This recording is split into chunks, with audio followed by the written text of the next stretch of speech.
Programa Plenitude, com Iraci Campos. Vivemos numa época marcada por desafios. Mudança climática, que vem toda atrapalhada, guerras, angústias, situações financeiras, mudanças políticas mundiais.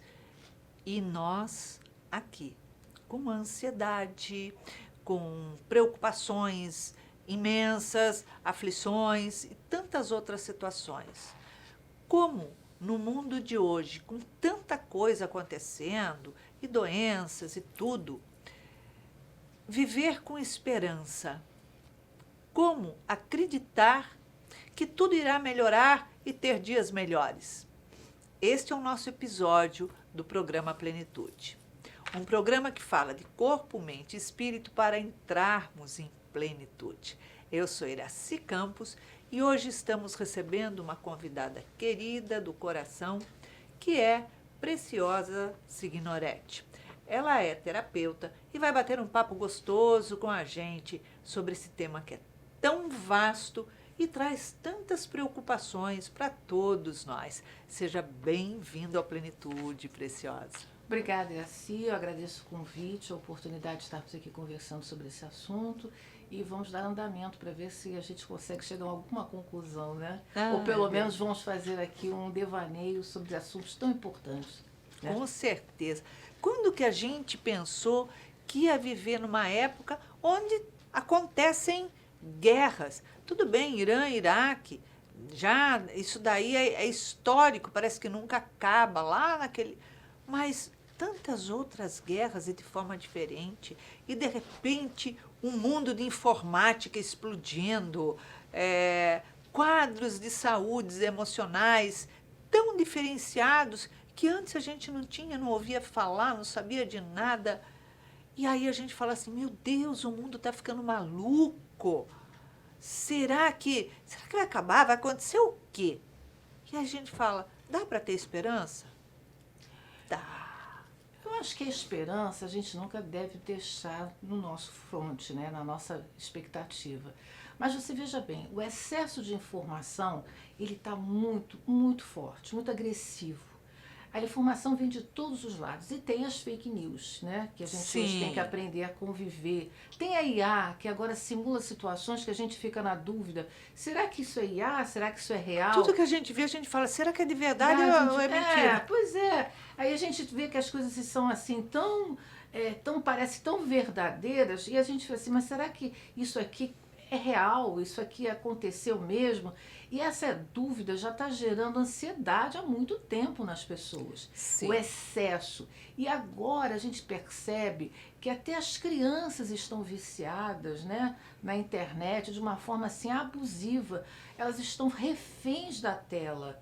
Não é só os jovens ou os adultos. As crianças também. Jogos e às vezes a gente sabe até de situações muito tristes como o suicídio de crianças que são incentivados por pessoas que estão na internet com maledicência, com interesses escusos. Então, na verdade, esse mundo globalizado a princípio pareceu muito bom, mas a gente tem que aprender a conviver com ele. Eu acho que o homem não está conseguindo acompanhar na mesma velocidade. Nós não estamos ainda prontos para esse apanhado de informações, essa enxurrada de informações. Esse combate precisa ser aprendido, treinado, mas não na velocidade que eles estão nos atacando, né? Então a gente vê que estamos desenvolvendo o intelecto, mas o emocional não.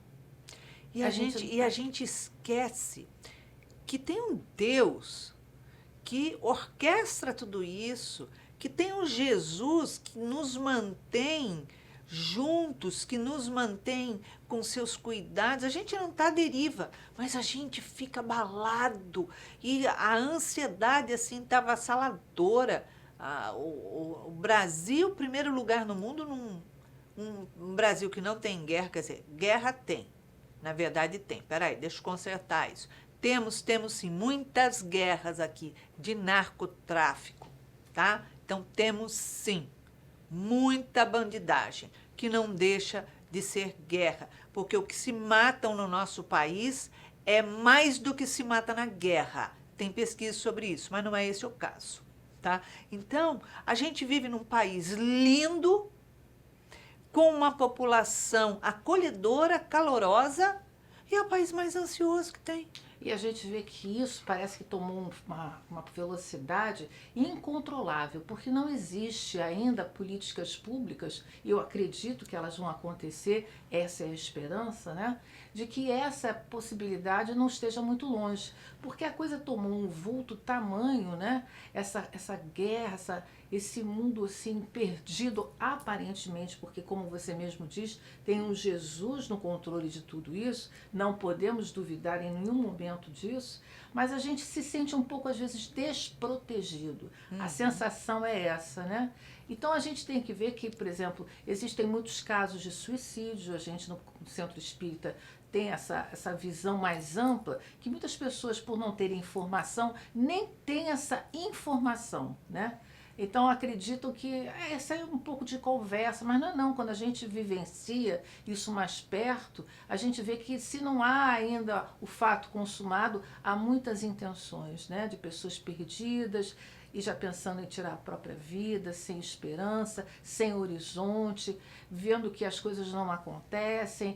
E isso às vezes não acontece só em pessoas adultas, não, em jovens também, né? Sim, Um sim, índice nossa. enorme. E em crianças, infelizmente, né? Que isso a Como? gente já tem acontecido vários casos. Então a gente vê que o mundo ele está muito conturbado, muito, não digo perdido, porque perdido não está, Não. mas ele está de uma forma, e eu acredito muito, Iraci, que isso sejam as provas.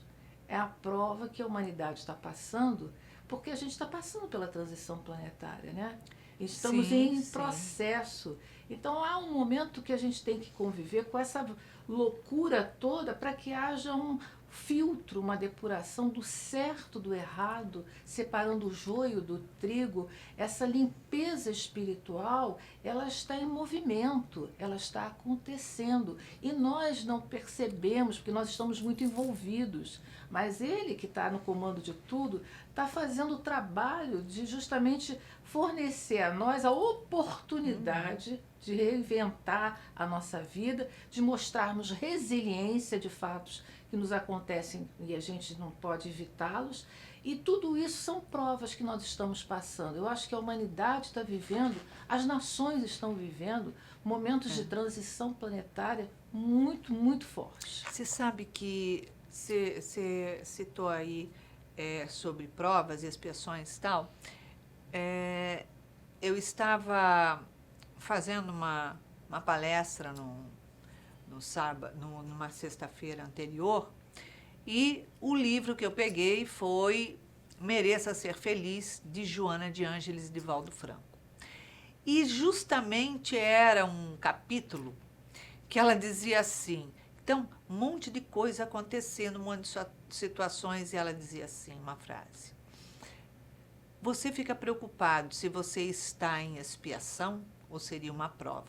Sim, você está em expiação. Ela falou isso. Ela afirma. Ela afirma, sim, você está em expiação. Eu falei, caramba, né? Onde que a gente amarrou o burro? Porque a transição é isso, você vai espiar, né, o que você está fazendo para depois você alavancar. O teu progresso. E a gente vê que muitas situações são muito conflitantes, né? Porque todo mundo acaba só olhando o lado ruim de tudo. Mas quando você tem esse conhecimento, a coisa flui melhor. O difícil é quando você não tem esse conhecimento e tudo parece mais difícil do que realmente é. Quando Exato. você se abastece do conhecimento espírita e você compreende esse processo, você não deixa de passar pela prova, pela expiação. Sim, Mas você sim. tem um outro olhar por aquilo que está acontecendo com você e você aceita aquilo de uma forma mais fácil, flui melhor, não tem tanta resistência, não se permite determinados abalos, né? Exato. Aí a gente olha assim, não, vai passar, eu vou ter paciência, numa hora isso tem que acabar, nada é para sempre, tudo sempre tem um meio, um começo, um meio e um fim. isso vai passar em algum momento. Como dizia o Chico, tudo passa. Com Né? Tudo certeza. passa. Mas a gente, quando não tem esse conhecimento, que é muito fora do conhecimento da pessoa, isso traz desconforto, traz desespero, Sim, traz Sim. falta de esperança, né? sim. Faz com que a pessoa não enxergue o final do túnel. E o final do túnel, Iraci, a gente não pode olhar para ele e achar que ele vem até nós.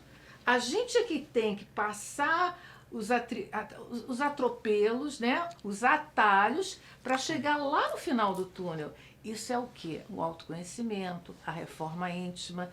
Essa é a esperança, né, que vai se criando em nós, que é o conhecimento que Joana nos traz através da sua série psicológica. Então não adianta ficar esperando que o final do túnel venha até nós. A luz está lá, mas nós é que temos que passar pelos atalhos para chegarmos até o final do túnel. É. E nós temos um costume, né? Isso é geral, né? Toda vez que você pega nisso aqui, olha as notícias, você vai olhar a notícia. Então, tem uma notícia boa, não sei o quê, e uma notícia ruim. Você lê toda ruim, você fica com aquilo na cabeça. Então, você pode ver, olha, os japoneses, os americanos, ou sei lá o quê, descobriram uma medicação para curar o câncer de não sei o quê, para refazer alguma coisa do olho, da sua visão. Você fala, nossa, que bacana, né? Você vai lá e curte.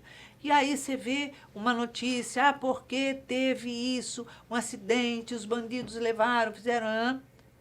Você já esqueceu a outra, você está com os bandidos na cabeça, você vai conversar com uma pessoa, você fala assim, você sabia que o que aconteceu aqui no nosso bairro? Aconteceu isso, eles levaram, sequestraram, pegaram a moto, rebalaram. Aí, tipo assim, o que é bom, você não divulga. Você não enaltece.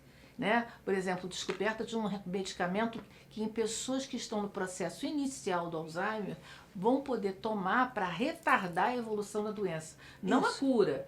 Isso foi descoberto há pouco tempo, mas isso não teve divulgação. Na medida em que as tragédias de guerras, as coisas... E quantas pessoas sofrem de Alzheimer no mundo?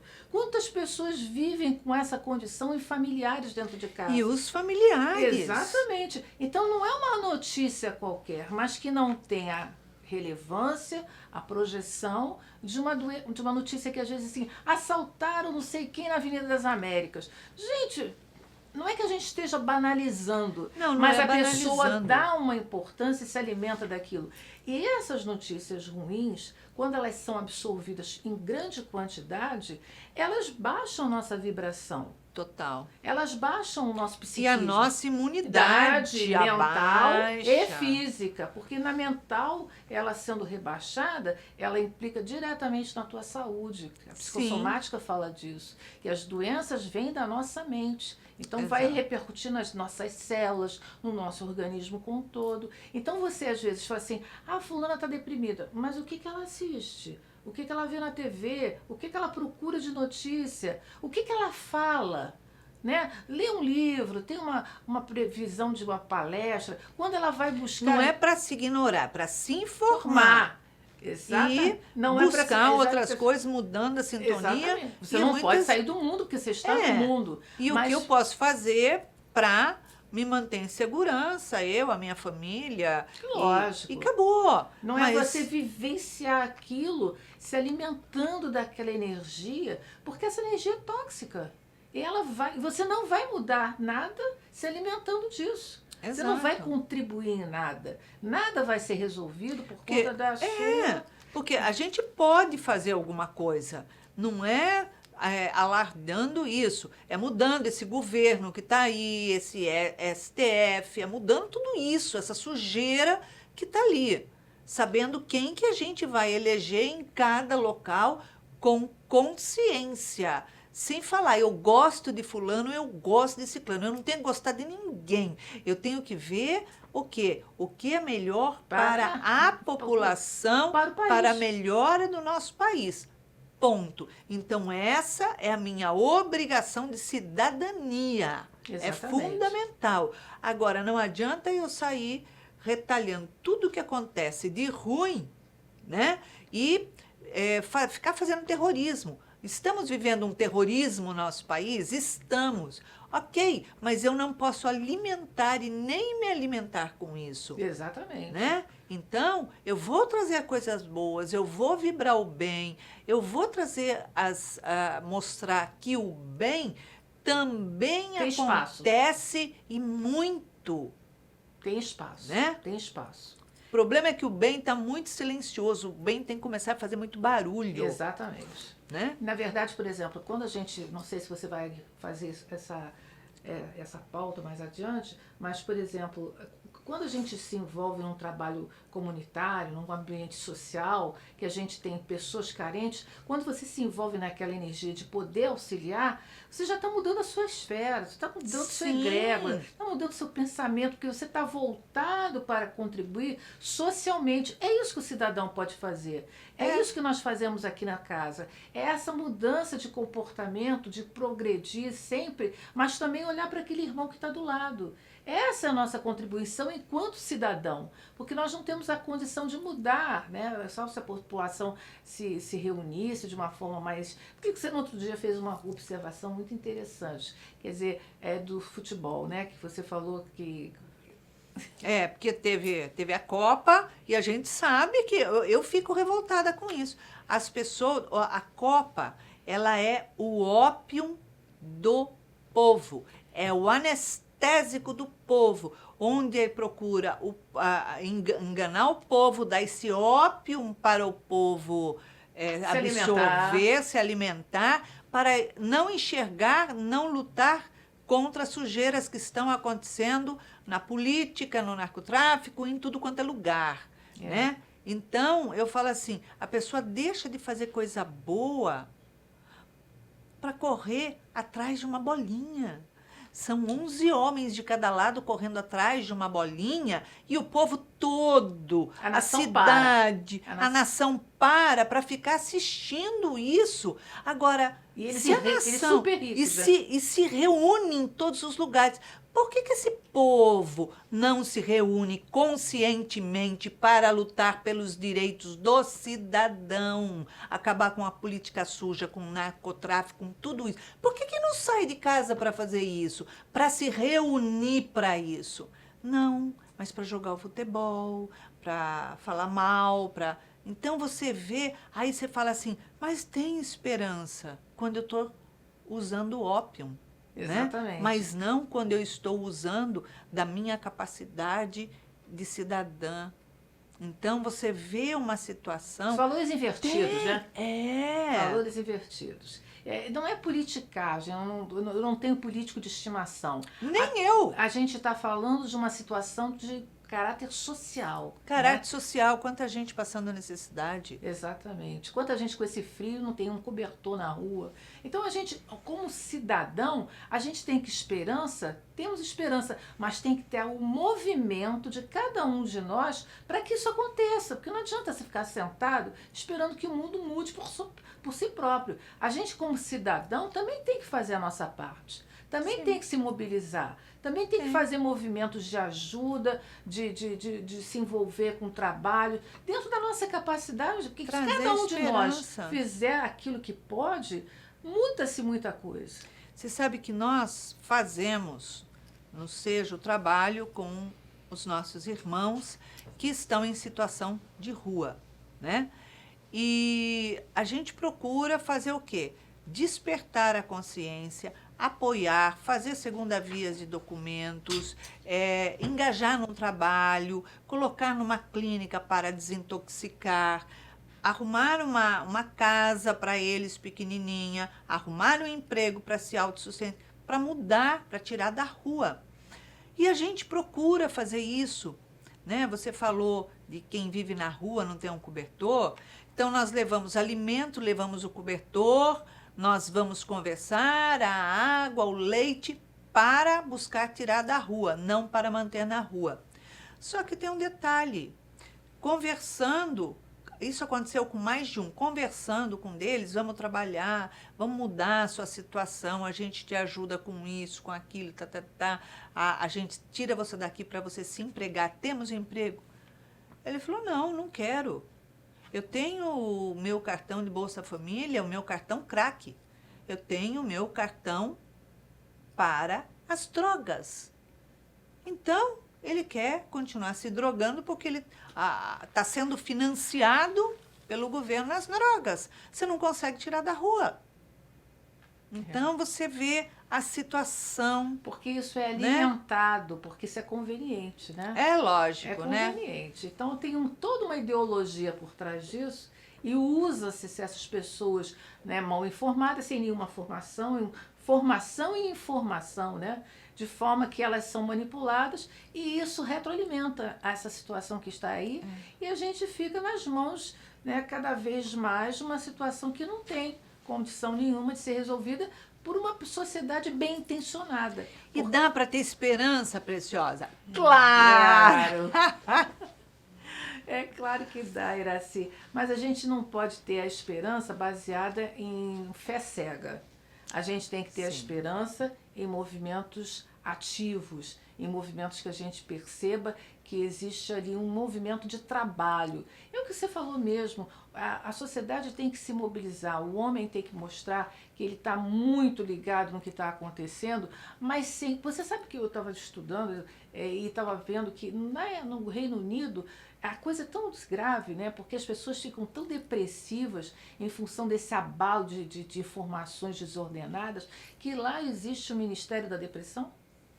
Olha só que bacana. E não é só lá, não. É no Japão, é na Dinamarca, em vários países da Europa já existe essa preocupação. Que a doença emocional ela é avassaladora. Que no Reino Unido já existem assim, casos alarmantes, né?